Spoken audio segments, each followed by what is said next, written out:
어느 신문사에서 다음과 같은 설문조사를 한 적이 있습니다. 우리가 하나님께 한 가지 질문을 할 수 있고 하나님은 그 질문에 반드시 답을 주신다고 전제할 때에 당신은 어떤 질문을 하시겠습니까? 하는 설문이었습니다. 여러분 같으시면 어떤 질문을 하시겠습니까? 우리가 한 가지 질문을 하나님께 할 수 있고 하나님께서는 반드시 그 질문에 답을 주신다고 그럴 때 무엇을 가장 알고 싶으십니까?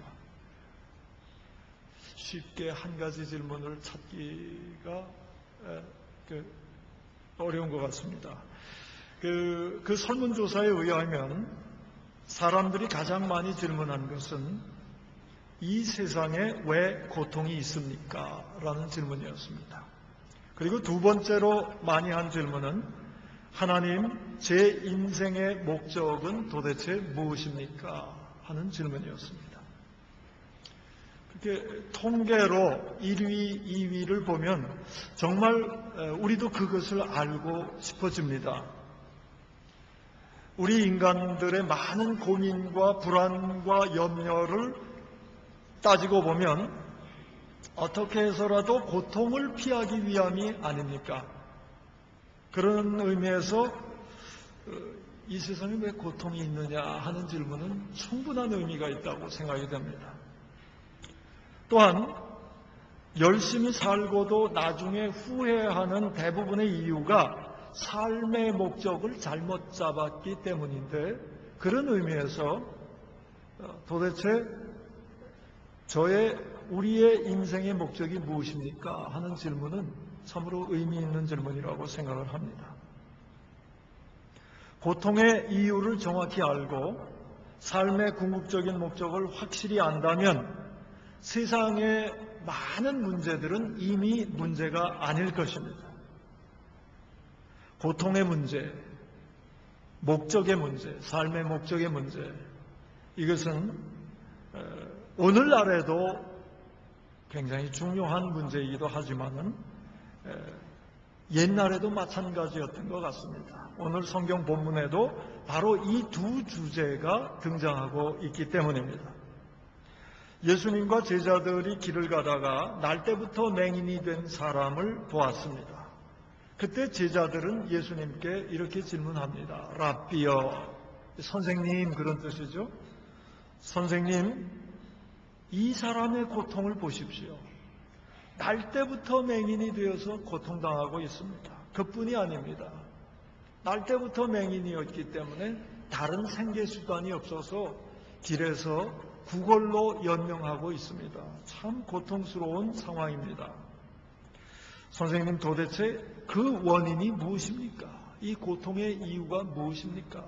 그런 질문을 했어요. 오늘 성경에는 나오지 않지만 아마 제자들은 마음속에 이런 전제들을 가지고 있었으리라, 이런 지식을 가지고 있었으리라 생각을 합니다. 유대교 전통에 그리고 성경에는 고통은 죄 때문이라고 가르쳐 온 것을 우리는 압니다. 그리고 창세기 3장 16절에서 19절에 보면 아담의 죄 때문에 이 땅에 사망과 고통이 생겼다고 기록되어 있습니다. 또 그런가 하면 출애굽기 20장 5절이나 34장 7절에 보면 부모의 악행을 자손 3, 4대까지 보응하신다는 하나님의 말씀이 있습니다.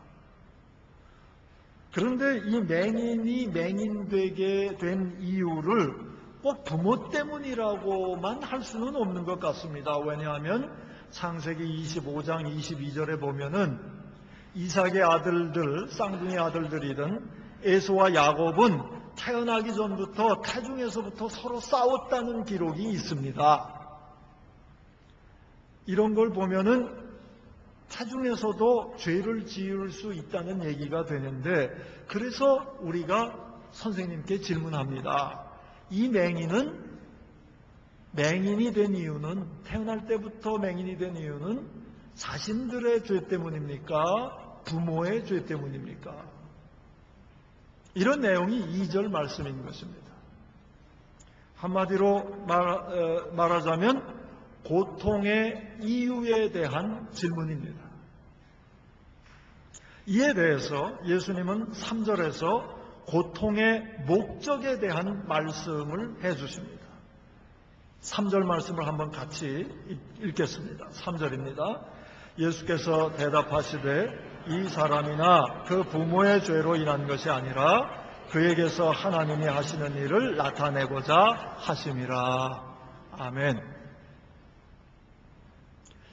제자들의 관점과 예수님의 관점이 다릅니다. 제자들은 고통에 대한 과거의 이유에 대해서 관심을 가지고 있는 반면에 예수님은 고통에 대한 미래의 목적에 관심을 가지고 계십니다. 더 얘기를 진행하기 전에 벌써 예수님의 중요한 메시지 하나를 우리가 발견하게 됩니다. 여러분, 지금 고통이 있습니까? 어떤 것이든 육체적인 것이든 정신적인 것이든 어떤 고통을 겪고 계신지요? 아니면 과거에 겪었던 고통의 어두운 기억 때문에 여전히 어두움이 남아 있는지요? 그럴 때 오늘 2절과 3절을 통해서 주시는 하나님의 메시지는 이것입니다. 고통이 있게 된 과거의 이유에만 집착하지 말라는 것입니다. 오히려 그 고통을 통한 하나님의 미래적 목적에 주목하라라는 말씀입니다. 우리가 고통에 대한 하나님의 미래적 목적에 주목하게 될 때에 고통 중에도 역사하시는 하나님의 생명과 회복을 누리게 될 것이기 때문입니다. 물론 과거의 고통에 대한 과거의 이유를 찾아보는 것은 중요합니다. 예수님께서는 3절 말씀을 통해서 모든 고통이 죄로 인한 것이 아니라는 것을 분명히 해주셨습니다. 그렇게 시사해 주셨습니다마는 실제로 많은 고통 중에는 죄 때문인 경우도 적지 않습니다. 죄로 인한 고통은 죄의 문제가 해결되지 않는 한 끝나지 않습니다. 고통에 고통을 더할 뿐입니다. 또 자기만 고통을 겪는 것이 아니라 사랑하는 가족이나 주변 사람들에게까지 고통을 끼치게 됩니다. 예를 들어 어떤 사람이 음란을 저지르다가 에이즈에 걸려서 고통을 당할 수 있습니다. 그런데 그 에이즈는 아무 죄를 범하지 않은 아내에게 옮길 수도 있고 심지어는 신생아에게까지도 전파된다는 사실을 우리는 알고 있습니다. 아비의 죄로 말미암아 죄 없는 가족조차 고통을 겪게 되는 경우입니다. 그렇기 때문에 죄는 철저히 회개되어야 하고 철저히 단절되어야 하는 것입니다. 이것은 비단 음란이나 에이즈에만 해당하는 문제가 아닙니다. 갈라디아서 5장 20절, 21절, 22절에 보면 죄의 항목들이 나오는데 한번 소개하도록 하겠습니다.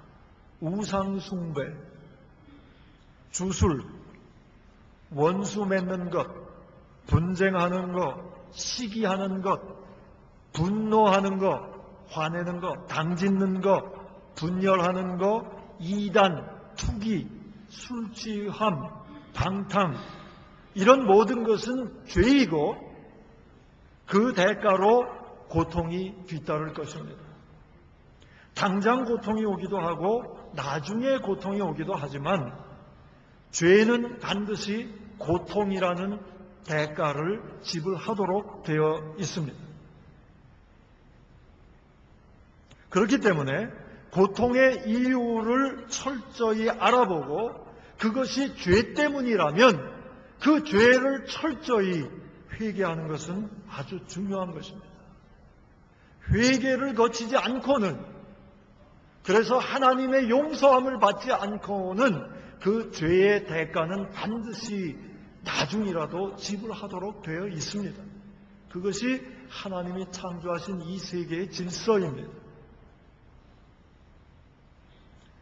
혹시 지금 떠오르시는 죄가 있다면 회개의 기회를 하나님께서 주시는 은혜의 선물입니다.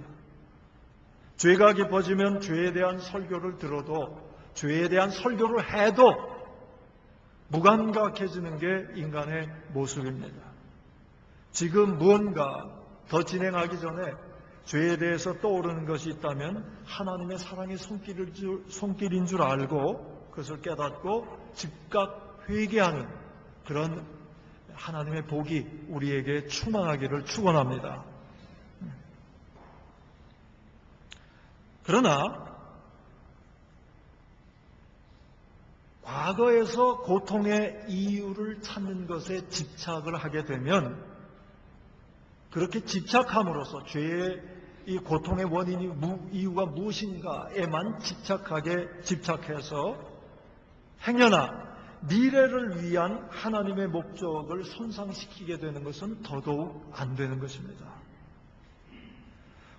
말씀드렸듯이 고통에는 죄와 상관이 있는 것도 있고 상관없는 것도 있습니다. 그리고 죄로 말미암은 것이라 할지라도 이미 철저히 회개해서 하나님의 용서를 받은 것도 있습니다. 죄로 인한 고통이라 할지라도 철저히 회개했다면, 그리고 죄와 상관없는 고통이라면 우리의 시선은 미래를 향해야 하는 것입니다. 고통에 대한 하나님의 미래적 목적이 있다는 사실을 우리는 기억해야 합니다. 사도 바울은 죄인이었습니다. 그리스도인들을 찾아다니며 핍박했던 사람입니다. 스데반이 순교하는 그 옆자리에서 쾌재를 부르면서 옷을 지켰던 사람이 사도 바울입니다. 그래서 나중에 그 죄를 사도 바울은 깨닫고 자기는 죄인 중에 괴수라고 자복 회개했던 것입니다.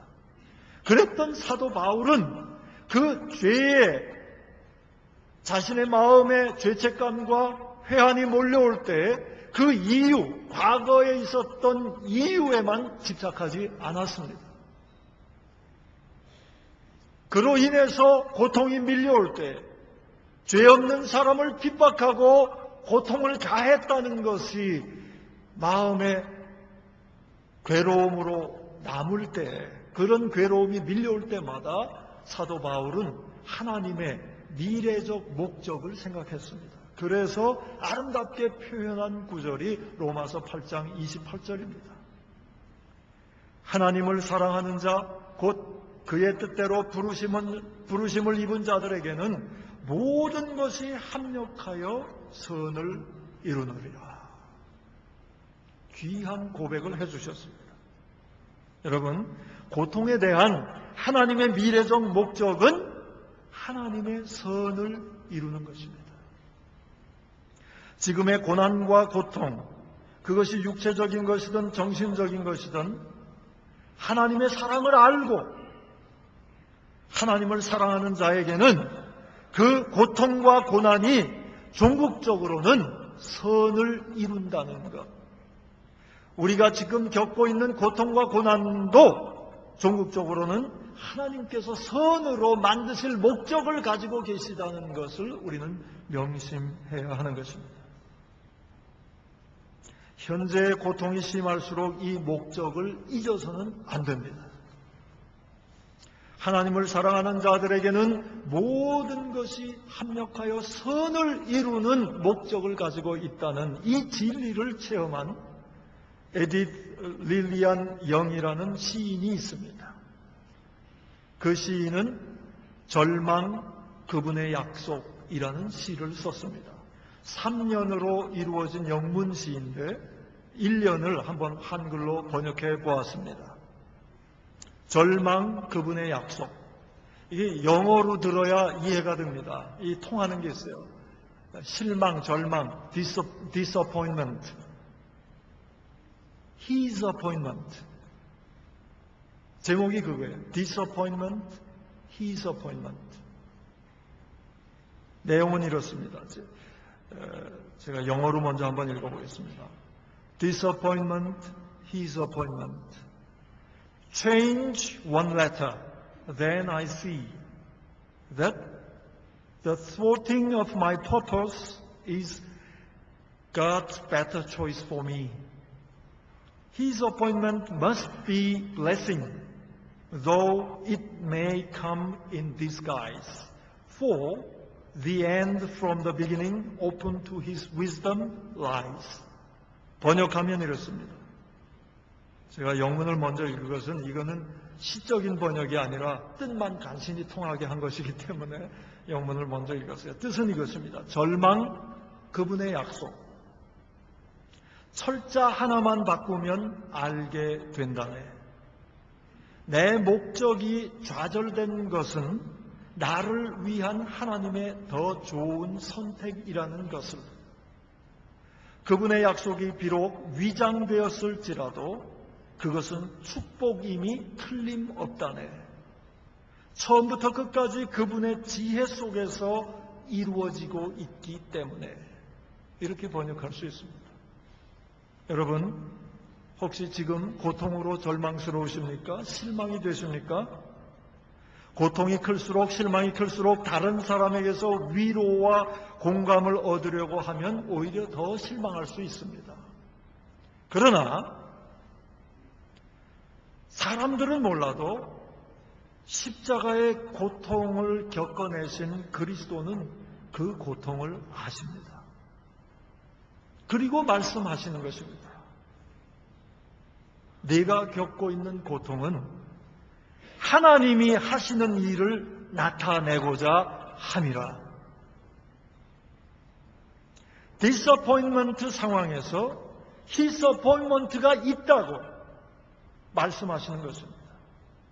여러분, 디스어포인먼트, 이 절망과 실망, 이것이 히스어포인먼트, 그분의 약속, 하나님의 약속이 되는 것은 우리가 고통 속에서 십자가의 고통을 겪으시는 예수님을 만나고 그분을 영접함으로만 가능해지는 사실입니다. 이것은 설명해서 되는 일이 아닙니다. 이것은 믿음의 차원의 일입니다.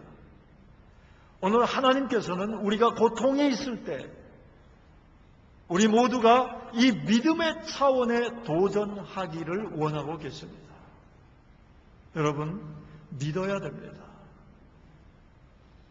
비록 지금 혼란 속에 있고 고통 속에 있고 견디기 힘든 상황 속에 있을지라도, 그래서 실망이 되고 좌절이 되고 절망에 이른다 할지라도 그 디스어포인먼트가 히스어포인먼트랍니다. 그분은 그것을 통해서도 우리에게 새 세계를 약속해 주신다는 것, 그 약속을 이루어 주신다는 것, 이것은 믿어야 됩니다. 믿고 받아들여야 하는 것입니다. 믿고 받아들이는 사람에게는 His appointment, 그분의 약속이 현실이 될 것입니다. 예수님께서는 평생을 고통 중에 있던 맹인에게 진흙에 침을 섞어서 맹인의 눈에 발라주면서 실로암에 가서 씻으라고 명령하셨습니다. 말씀으로만 하실 수도 있었고 이렇게 안수해서 기도해 주셨을 수도 있을 텐데 왜 진흙에다가 침을 발라서 그걸 이겨서 눈에다가 발라주셨을까? 신학자들이 여러 가지로 연구를 많이 했지만 뚜렷한 대답은 없어요. 근데 흙으로 눈에 발라주셨다는 게 연상되는 것이 있습니다. 우리가 흙으로 지음받은 존재들이 아닙니까? 아마도 이 맹인, 다시는 고쳐지지 않을 것 같은, 태어날 때부터 맹인이었던 사람, 태중에서부터 다시 빚어서 눈을 뜨게 해주신다는 그런 실감나는 그런 의미로 이렇게 진흙을 발라주신 것이 아닌가 생각합니다. 우리 하나님은 1년, 2년 뒤, 2년 전의 문제만 해결하실 수 있는 분이 아니에요. 우리가 태중에서부터 잘못된 것도, 그래서 고통을 겪는 것조차도 하나님이 하시는 일을 나타내고자 역사하실 수 있는 분이 바로 우리의 하나님이십니다. 믿고 의지하시기를 축원합니다. 오늘 7절 설명에 있듯이, 7절에 설명에 있듯이 실로암은 보냄을 받았다는 뜻입니다. 예수님께서 보내시고자 하시는 그런 음성을 들려주실 때 순종하여 실로암으로 가는 사람은 새 창조의 세계를 보게 될 것입니다. 맹인이 예수님의 말씀을 믿고 실로암을 찾아갈 때 어떤 일이 일어나겠습니까? 넘어질 수도 있고 손가락질 받을 수도 있고 왜 안 하던 짓을 하냐고 사람들이 비웃을 수도 있습니다. 그래도 이 맹인은 실로암을 찾아갔습니다. 그리고 실로암 물로 눈을 씻어서 밝은 눈이 되었다고 성경은 얘기하고 있습니다. 하나님께서 열어주신 새 세계를 보게 된 것입니다. 여러분, 오늘 어떠한 주님의 음성이 들리십니까? 원망과 미움으로 늘 가슴이 답답한 분이 계신지요? 오늘 예수님은 말씀하세요. 용서의 실로암 물, 그 생명수로 실로암을 찾아가서 씻으라. 여러분, 오늘 순종하면 지금까지 막혀 있었던 그 가슴이 다 트이고 그리스도가 인도하시는 새 세계를 보게 될 것입니다. 믿고 말씀에 순종하시기를 축원합니다. 어떤 사람은 불안과 염려로 늘 가슴이 답답한 분이 계실 거예요. 그럴 때 오늘 이 맹인의 사건을 통해서 주시는 메시지가 있는 것입니다. 나를 신뢰하라. 신뢰의 샘물이 흐르는 실로암에 가서 씻으라. 오늘 의심과 의혹을 떨쳐버리고 신뢰의 실로암 물로 눈을 씻으면서 주님을 바라보게 될 때에 새 세계가 열릴 것입니다. 믿고 순종하시기를 축원합니다. 어제 아침에 제가 식사를 할 때 제가 말을 했습니다. 앞으로는 TV 보지 말자. 막내 아이가 자기 절제를 잘하면서 대답을 하더라고요. 그렇게 하지 뭐. 한 1년 정도 케이블을 끊었다가 한 달 전에 새 집으로 이사하면서 다시 연결을 했는데 그렇게 연결한 뒤에 한 달간 계속되는 대화입니다.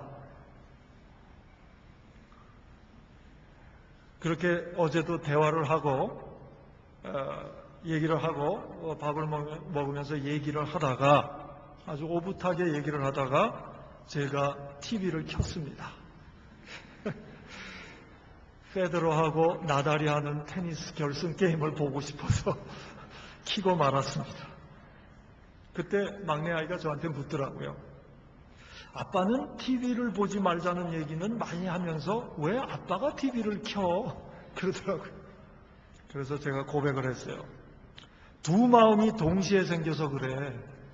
TV에 매이고 싶지도 않지만 페데러하고 나달이 하는 결승 게임은 꼭 보고 싶거든. 이렇게 대답을 했습니다. 제가 요즘 TV 때문에 이중적인 인간이 되고 있습니다. 여러분, 문제가 있고 고통이 있을 때 어떻게 풀어가십니까? 전화로 얘기를 많이 해서 혹은 친구를 만나서 얘기함으로 푸세요? 아니면 쇼핑으로 푸십니까? 아니면 술을 한없이 마심으로 푸십니까? 아니면 밤낮 없이 일을 하심으로 푸십니까? 그러고도 남는 시간은 어떻게 보내십니까? 저 같은 경우는 제가 열거한 거 다 했다는 뜻은 아니고요. 저 같은 경우는 그러고도 마지막 남는 시간은 이 TV가 유혹거리입니다. 그 시간에 하나님의 음성을 듣고 하나님의 말씀을 보고 하나님께서 원하시는 것을 순종하면 정말 새 세계가 열리는 것을 묵상할 때마다 경험을 해요. 아, 이거지. 이게 생명의 길이지. 그런 생각을 하는데 그 남은 시간에 TV 앞에 앉는 그런 버릇이 있어요. 이러고도 제가 TV 앞에 계속 앉아있으면 사람이 아니다. 이런 생각을 합니다.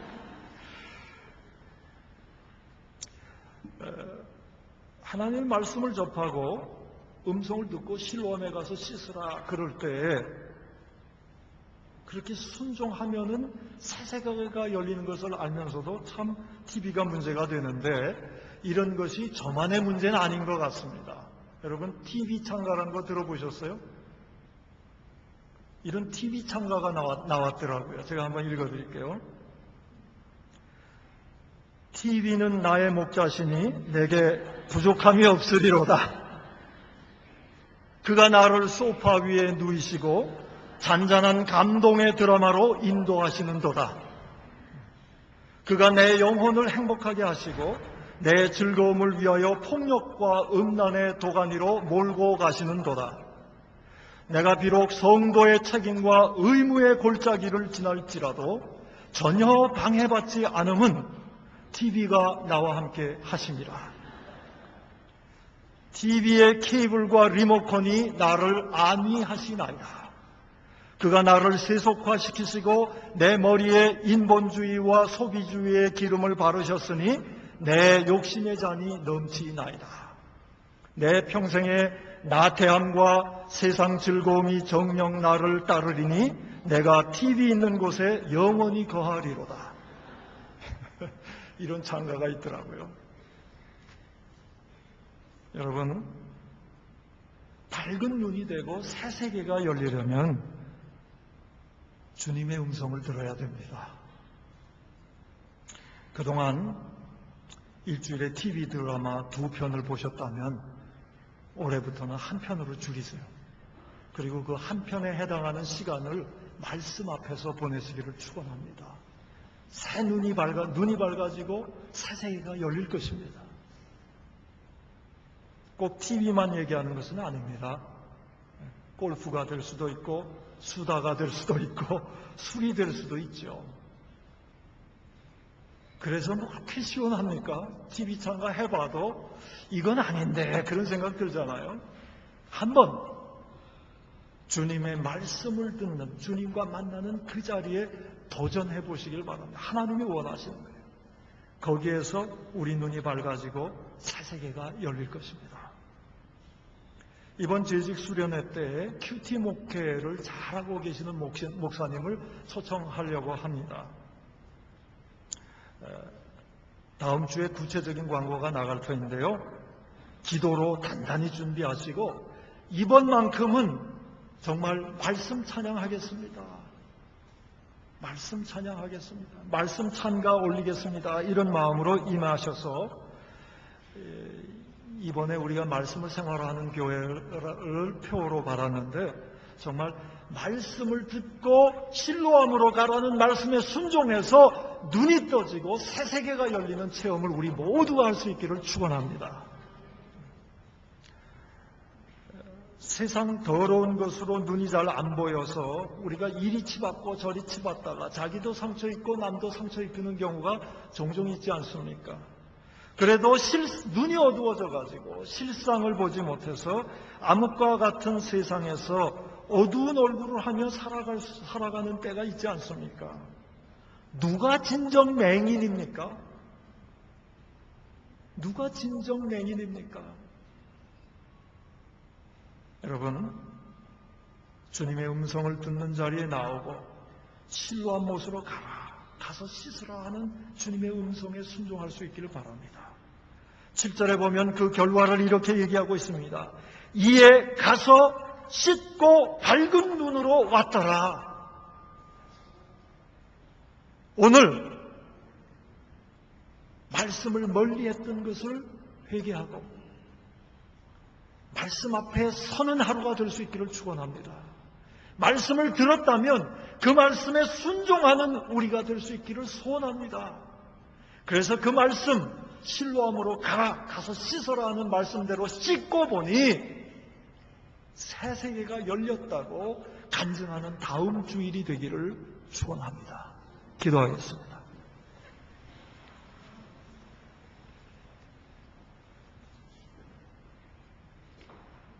하나님, 알고 보니 우리가 맹인이었습니다. 하나님이 앞서가시고 그리스도가 인도하시는데도 그것을 외면하고 보지 못하고 내 생각대로 세상의 속삭임대로 살아갔던 모습을 생각합니다. 아버지 하나님, 불쌍히 여겨주시고 긍휼을 베풀어 주시옵소서. 그리고 한 말씀 해 주시옵소서. 그 말씀에 순종하겠습니다. 실로암으로 가서 씻으라고 하시면 가서 씻겠습니다. 하나님, 순종하며 말씀에 순종하며 나갈 때 밝은 눈이 되게 해 주시옵소서. 영안이 환히 띄어지게 하시고 그리스도가 인도하시는 그 길을 명확히 보며 그리스도의 발걸음을 쫓아 따라가는 복이 우리 모두에게 충만케 해 주시옵소서. 다시는 죄의 길로 가지 않게 해 주시고 또 고통이 있다 하더라도 낭망치 않게 해 주시고 오직 말씀만을 신뢰하며 나아가 새 세계로 인도하시는 주님 만나고 그 주님께서 인도하신 새 세계에서 살아가며 그 세계를 보지 못하는 많은 사람들을 주님의 세계로 인도해 드리는 능력 있는 하나님의 자녀들 다 되도록 우리 싱가포르 한인교회를 축복해 주시옵소서. 예수님의 이름으로 기도하옵나이다. 아멘.